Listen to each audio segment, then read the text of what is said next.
Glorieuse de Christophe Menet. Première partie.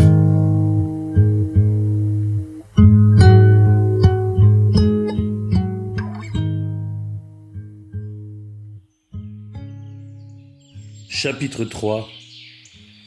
Le félin. Cette ultime partie de chasse tournait à la banale promenade en forêt. Le gibier ne se serait pas tenu plus à distance si l'Ingrid avait progressé à la tête d'une troupe de musiciens pinçant les cordes de leur lyre en braillant des paillardes. Son grand-père forestier lui ayant enseigné l'art délicat de s'approcher au plus près des proies sans les alerter, elle était d'ordinaire la furtivité même. Pourtant, pour la toute première fois depuis l'enfance, le cœur n'y était pas. Elle se contentait d'avancer sans précaution. Elle aurait aimé se perdre, s'enfoncer entre les chênes centenaires et ne jamais plus réapparaître. Mais elle revoyait sans cesse les yeux de son père qui la sondaient par-dessus les dépouilles encore tièdes de son jeune frère et de sa délicate épouse. Des yeux qui cherchaient à savoir si on pourrait enfin compter sur elle en ces heures tragiques. En lui rendant le regard quelque peu tombant qu'ils avaient en commun, elle lui avait alors silencieusement prêté tous les serments imaginables, prête à accomplir tout ce qu'il lui demanderait, y compris à mourir, avec ou pour ses autres frères. Et c'était bien le sacrifice de sa vie qu'attendait d'elle le Doukas, mais pas sur un champ de bataille, de façon glorieuse, nette et rapide. Sa vie, elle devrait la regarder se consumer à petit feu. L'alliance entre nos deux cités est plus que jamais vitale, avait déclaré le Doukas de Castelpriani sous la tonnelle jaune paille, à l'issue de la cérémonie funéraire. Il avait alors invité l'Ingrid à le rejoindre auprès d'Aréos, dont les embaumeurs étaient presque parvenus à reconstituer l'angélique visage. Dans le même temps, un homme sensiblement de son âge avait lui aussi rejoint son propre père, le Doukas Olver de Corrières, auprès de la jeune Marna, à qui la mort n'avait rien volé de sa beauté. Pour des raisons qu'ignorait encore l'Ingrid, Théolte de Corrières avait renoncé quelques années plus tôt à la succession de son père. Si le sort s'était montré moins cruel, ou le dieu de ces chiens galeux d'Andralogan, Aréos et Marna n'auraient pas tardé à avoir des enfants, dont le premier mâle aurait un jour succédé à son grand-père maternel. Désormais, si les deux familles voulaient continuer de n'en faire qu'une, il ne restait guère plus que la solution de leurs deux aînés, lesquels étaient si longtemps parvenus à se tenir à l'écart du jeu des mariages. Demeuré à Castelpriani après les funérailles, pour faire connaissance avec sa promise et représenter son père quand débarquerait la Légion, Théolte de Corrières était un assez bel homme qu'on promettait à l'Ingrid aussi agréable qu'érudit. Léondie n'évoquait pas son habileté aux armes, mais dans un monde en paix, les hommes n'avaient que peu d'occasions de faire montre de bravoure. Des siècles durant, la lisière n'avait jamais eu à déplorer, de la part des Andralogans, que de sporadiques attaques contre des hameaux isolés. Et aux grandes dames du Doukas de Castelpriani, l'arrivée et ses filles aînées de l'Ouest avaient lâchement détourné le regard, tandis que le chef Vanilly lançait ses hordes unifiées contre Tryon, l'orgueilleuse doyenne, n'en épargnant les habitants et les paysans alentours qu'en vue de les asservir. À l'instar de leurs futurs mariés, les cités de Castelpriani et de Corrières faisaient donc les frais d'un brutal rappel à la réalité après des années d'insouciance. S'ils se montraient des plus courtois, Théolte n'affichait pas un enthousiasme débordant pour ce mariage bricolé à la hâte, ce dont l'Ingrid aurait été fort hypocrite de lui tenir rigueur. Leurs pères respectifs avaient insisté sur le caractère urgent de l'affaire. De l'union indéfectible des deux cités-sœurs dépendait le soutien de leur mère. À l'abri derrière la forêt, l'arrivée ne prendrait part à d'éventuels affrontements que si la victoire était assurée. Il avait fallu des jours de délibération et toute l'influence du haut sénateur Lucilio, beau-père de Kerland, l'un des frères de l'Ingrid, pour que le Sénat consentît à l'envoi du maigre contingent attendu dans la crique de Chêneport. Un premier millier d'hommes resterait sur place pour veiller sur Castelpriani, tandis qu'un autre escorterait le cortège nuptial jusqu'à Corrières afin d'y établir garnison. L'évocation du port conduisit les pensées de l'Ingrid vers Beniam. Imaginant aisément la réaction du marin à l'annonce de son mariage, elle s'interdisait de le retrouver une dernière fois avant son départ pour son nouveau foyer. Il tenterait de la retenir. Pire encore, il la convaincrait de fuir avec lui pour chercher l'Austral des légendes ou l'une de ces îles du couchant tout aussi incertaines. Penser au beau marin n'en allégea pas moins sa peine pendant un temps, un court répit durant lequel le deuil de son frère et le poids du devoir cessèrent de l'accabler. Son instinct, qui hurlait dans le vide depuis un long moment, en profita pour atteindre enfin sa conscience. On la suivait. On l'épiait. L'arc bandé, une flèche encochée pointée droit devant elle et s'adossant à un chêne moussu pour assurer ses arrières, l'Ingrid opéra une rotation en scrutant la pénombre devenue menaçante. Il régnait un silence plus profond que jamais, comme si la forêt avait, de tout temps, produit un constant bruit de fond dont la brutale interruption trahissait soudainement l'existence. La forêt retient son souffle avant d'attaquer. Les vieux contes forestiers de son grand-père revenaient à la mémoire de l'Ingrid, avec toute leur ménagerie hostile aux imprudents. Dreuses égorgeurs et brachis commandant à des araignées grosses comme des poings, à des rats volants ou à des ours verts qui se confondaient si parfaitement avec la forêt que vous aviez la certitude en mourant que c'était un chêne qui venait de vous éviscérer. Des histoires certes terrifiantes, mais autrement plus captivantes que les indigestes pavés que privilégiaient les précepteurs pour enseigner la lecture aux mioches de toutes conditions, n'y évoluaient que de bienveillants administrateurs dévoués au bien-être des rudes travailleurs placés sous leur responsabilité, le tout encadré par de solides hommes d'armes épris de droiture et de justice, de quoi offrir à chacun, à défaut de divertissement, une vue d'ensemble de la société, afin qu'il appréciât à sa juste valeur le rôle qu'il serait amené à y jouer. L'Ingrid darda sa flèche dans la direction d'où lui parvenait distinctement le bruit de pas foulant l'humus, puis quitta lentement la protection que lui offrait le tronc du chêne. « Montrez-vous » ordonna-t-elle.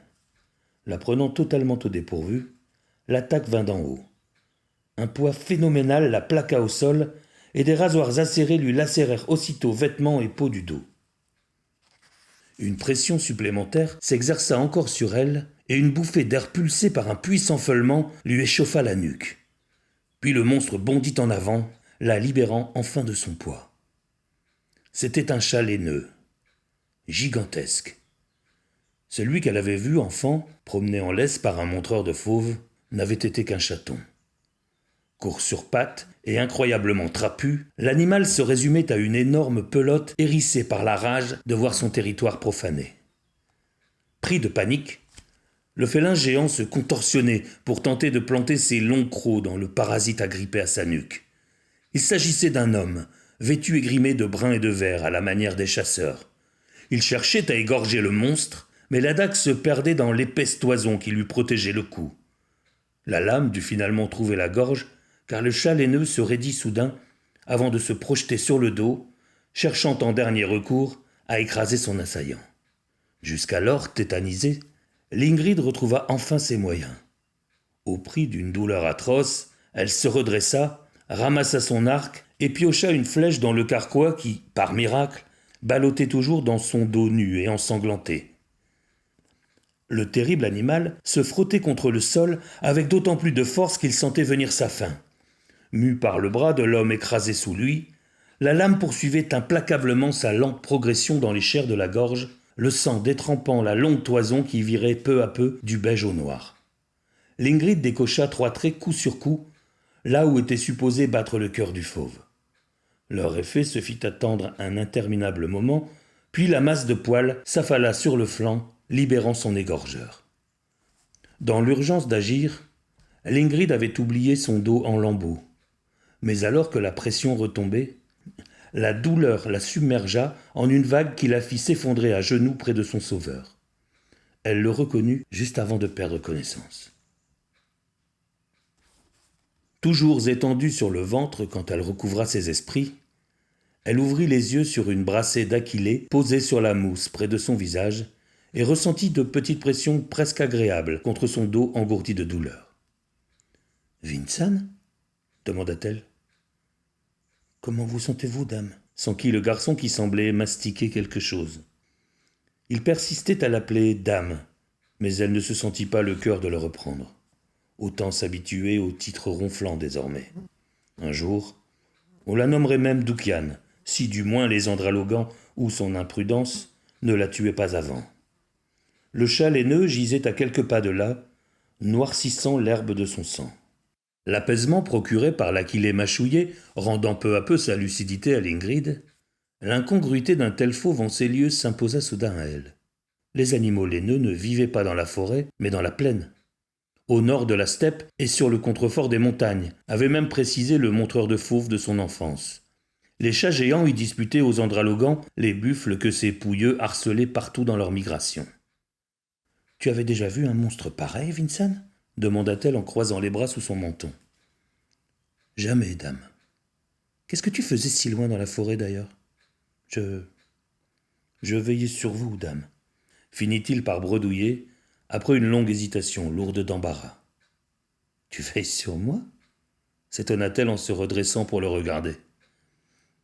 Il avait fallu à Vincent découper les restes de la tunique de l'Ingrid pour lui panser le dos et les épaules. À son regard soudain fuyant, elle réalisa qu'elle lui offrait une vue imprenable sur l'un de ses seins, et elle se plaqua aussitôt au sol pour tenter de dissiper son trouble. « Pourquoi veilles-tu sur moi ?»« J'en ai fait le serment. »« À qui donc ?» Elle renouvela plusieurs fois sa question, mais n'obtint pour toute réponse qu'un silence buté. Quand enfin il l'aida à se relever, pour la draper dans sa propre cape verte de chasseur, les mains du garçon effleurèrent à plusieurs reprises sa poitrine, et elle y vit l'occasion d'une petite plaisanterie, à même, pensa-t-elle, de détendre l'atmosphère. « Si tu voulais tant que ça les toucher, il n'était pas forcé de risquer ta peau, tu sais. » Le visage de Vincent se fonça de gêne, mais l'Ingrid remarqua surtout sa bouche tordue de vexation. Le courage avec lequel il venait de lui sauver la vie prenait assurément sa source dans quelques principes hautement plus nobles que la seule concupiscence.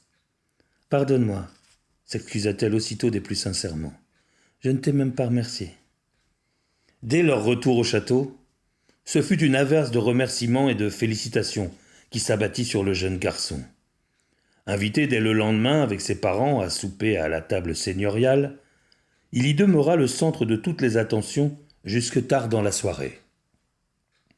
L'Ingrid admirait depuis toujours la connaissance qu'avait son père des hommes et femmes à son service. Jamais le Doukas n'abusait de l'autorité conférée par son titre pour se faire entendre et respecter, préférant grandir ses interlocuteurs plutôt que de les prendre de haut. À cette fin, s'adressait-il à eux avec un subtil mélange de familiarité et de solennité. « Mon bon vieil Adelon !» se réjouit-il en versant lui-même du vin à son maître d'écurie. « Quelle nez j'ai eu, n'est-ce pas, d'autoriser ton fils à suivre les enseignements de notre maître d'armes ?»« De loin mon meilleur élève !» intervint maître Reynald, l'instructeur en question, non sans un regard en biais vers Thurang l'héritier, qui l'évita soigneusement. « On vous remercie de vos largesses envers notre garçon, Doukas, » dit humblement le brave maître d'écurie, en enroulant un bras dodu autour des épaules de sa femme pour l'associer à ses remerciements. « C'est moi qui suis redevable, » rectifia gravement le Doukas en se levant. « Ma famille te remercie, Vincent, » dit-il en posant une main sur l'épaule du héros du jour, assis à sa droite. Toute la tablée se dressa alors, de Dame et Inise la Doukian à Thurang et Persing, le couple héritier, en passant par Gorka, la scribe et conseillère. Encore plus péniblement que l'arthritique copiste, percluse de douleur, l'Ingrid se leva elle aussi, non sans le concours aimable de Théolde de Corrières, son futur époux. « Dame, mon épouse, m'a judicieusement suggéré un présent à la hauteur de notre gratitude, » dit le Doukas, tandis qu'un de ses gardes tendait à Dame Éinise un fourreau richement orné, duquel dépassait un manche tout aussi ouvragé. « Le glaive de notre regretté fils Aréos, » déclara la Doukian en déposant le présent dans les bras du jeune garçon. « Que n'avait-il auprès de lui un aussi vaillant défenseur que toi ?» Vincent tomba un genou au sol, comme emporté par le poids du cadeau, mais le Doukas le releva aussitôt et prit l'assemblée à témoin. « Demande-moi ce que tu voudras, mon jeune ami. Je le jure devant nos 2 familles réunies, si c'est en mon pouvoir, je te l'accorderai sur le champ. » Connaissant la maladive timidité de son sauveur, l'Ingrid s'attendait à le voir bredouiller à son père quelques phrases incompréhensibles. Mais ce fut contre toute attente à son futur mari que Vincent s'adressa avec un aplomb inédit. « Sieur Théold, ce serait pour moi un honneur que d'entrer à votre service. Je n'ai de vœu plus cher, en ces temps troublés, que de contribuer à la sûreté de dame l'Ingrid. » Au terme d'un bref échange de regards avec son beau-père à venir, Théold de Corrières fit lui-même le tour de la table pour accepter d'une virile accolade le service de Vincent. Il affichait le sourire le moins crispé que l'Ingrid lui eût vu depuis son arrivée à Castelpriani. De retour auprès d'elle, il leva sa timbale de vin. « À Vincent le félin !» lança-t-il, visiblement fier de sa trouvaille. « Puisse sa bravoure inspirer notre alliance !»« À Vincent le félin !» lui fit écho d'une seule voix toute la tablée. Se rasseyant, l'Ingrid posa une main sincèrement amicale sur celle de Théold. À défaut d'amour, une complicité était envisageable, peut-être même préférable. Le mariage n'est pas une affaire de passion.